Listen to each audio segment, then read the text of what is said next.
Good morning, everybody. Okay. So I'm gonna awkwardly count to 3. So 1, 2, 3. Every 3 seconds, someone right now needs blood at the hospital. So first, I'm gonna give you an example of Nate Post, who was diagnosed with a rare advanced stage 4 cancer that required nearly 100 blood transfusions to help him through chemotherapy treatments. And thanks to the people that donate, that put their time into going to the facilities and donating, this guy actually survived. And he even states, "The amazing donors have given me a second chance at life, and for that I'm forever grateful." So because of his chemotherapy treatment, he needed the blood transfusion to survive, and people were able to provide that for him, so he was able to survive. So today I'm going to discuss how there is a lack of blood supply, why we should donate, and the last one is the procedure to donating. So to begin with, and right now in the U.S. there's a lack of blood supply. Not everybody is really donating. 60% actually are eligible to donate, and only 5% actually go to the places that actually put their time to go donate. That was quoted by BNL Blood, so 60% of the population. So out of 60% is a large amount because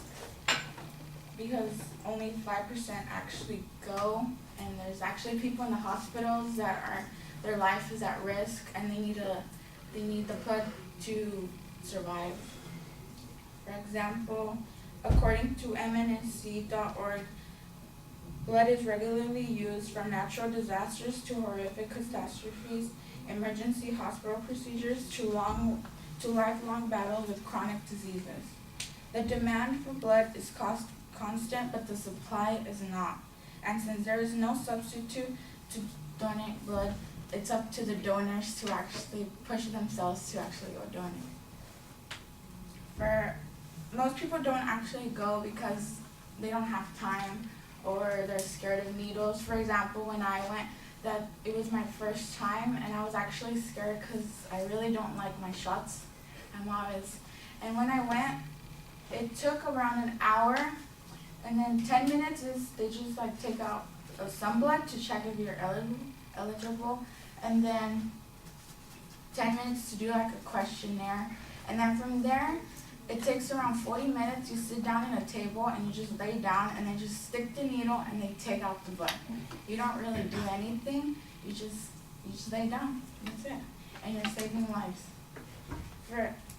According to Josefa University, if all blood donors gave 2 to 4 times a year, it would help improve blood shortages. Right now. Next, I'll discuss how donating your blood impacts other people's lives. Many people enter the hospitals with all types of injuries, and for example, according to BNL blood drives, 4.5 Americans would die each year without life-saving blood transfusion.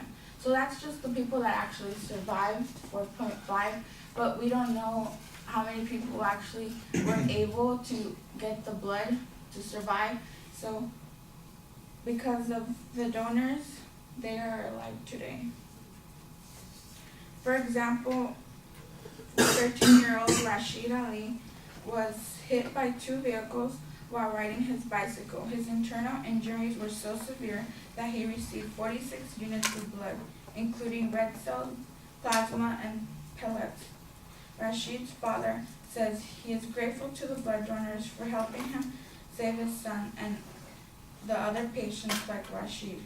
This 13-year-old child was run down by 2 vehicles, and he was only 13 years old, so he's not a big kid. And the impact made him almost die if he didn't get the blood, and good thing that he actually received it. Another example is Nancy. Nancy learned the importance of blood donations firsthand when she rushed into the emergency emergency room at the local hospital with a severe internal bleeding after a routine surgery. She was given 11 units of whole blood, and 6 units of frozen plasma. She states, "I cannot begin to tell you how thankful I am for all the donors that given me this blood." And then one last example, Christine Volk. She understood the life-saving power of blood donation. She was in a severe car accident as well, and left her with a titanium rod in her leg and required multiple transfusions to save her life. Today, Christine enjoys living life the fullest and spreading goodwill through life. So these are just minimal amount of people that have gone through severe accidents.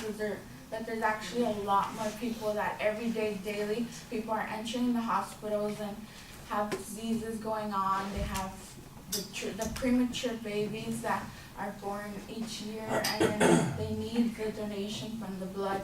And some of them don't. The supply isn't really there, so it makes it difficult for some people. Lastly, I'd like to explain the procedure to donating blood. The procedure is very simple.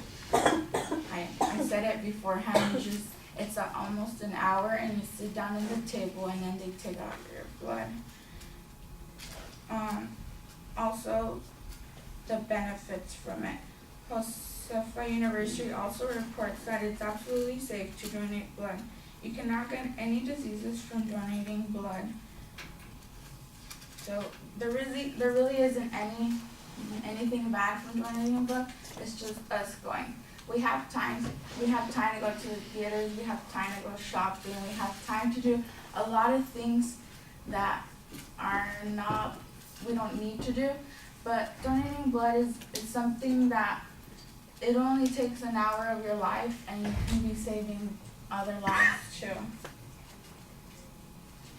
One of the benefits also, German Sylvan from the University of Florida researcher found new evidence that each time you give blood, you remove some of the iron in your blood. Also, men who donate blood at least once a year had an 88% lower risk of heart attacks than non-donors. Another study by him found that the issue of heart found that men who donated blood were less likely than non-donors to show signs of cardiovascular disease. So by donating blood, you also benefit by going to the facilities. And last benefit, since 1 pint is a pound, you lose 1 pound every time you go donate. Not only are you saving lives, but you're benefiting yourself. So today I've talked about how there is a lack of blood supply, also how many people are in need of blood donation, and the procedures of donating and with benefits. So the next time you guys see a poster out in school, you'll see how many people you'll actually save.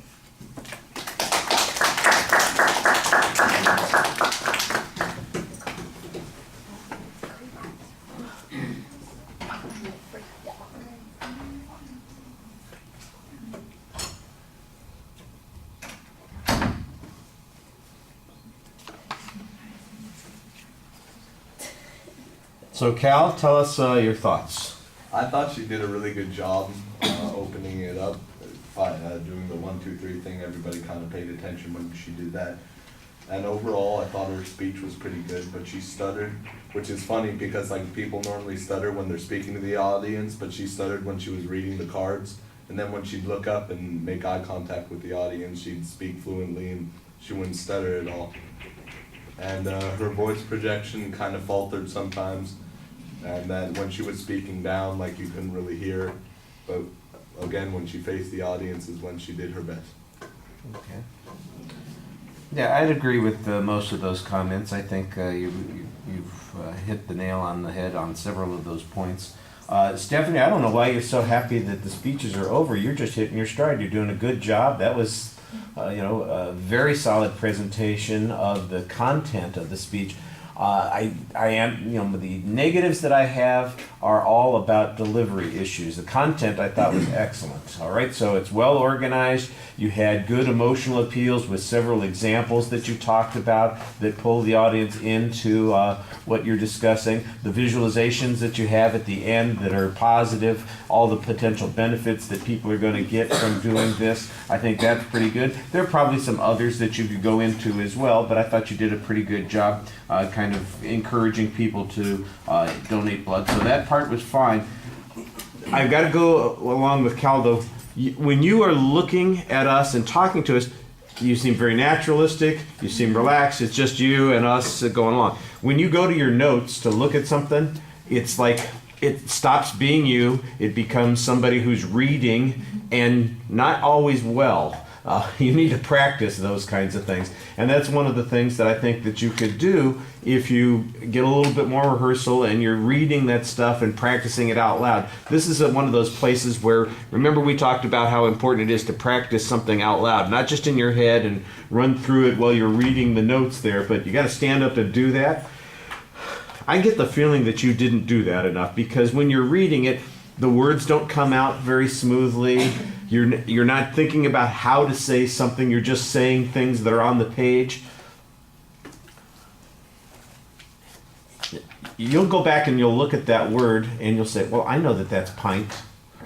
But that's not the way you said it, you know. I said it wrong the first time. I did practice. Yeah, and it's one of those things you look at it and you go, I know what you know what you're saying, but you're reading it, so you're not thinking about what I'm saying. You're just looking at what the notes are, and you got to get between those points. So, like I said, I think the content stuff you're really good on. The delivery, you're just inconsistent on. When you talk to us, you're doing pretty well. When you do the reading, it's like your feet shake and move around and you can't get comfortable, your posture's awkward. Your voice drops down and you just start reading and it becomes, I'm just reading the words on the page here. I'm not thinking about what it is I'm saying. And that's the thing that you got to get past. All right.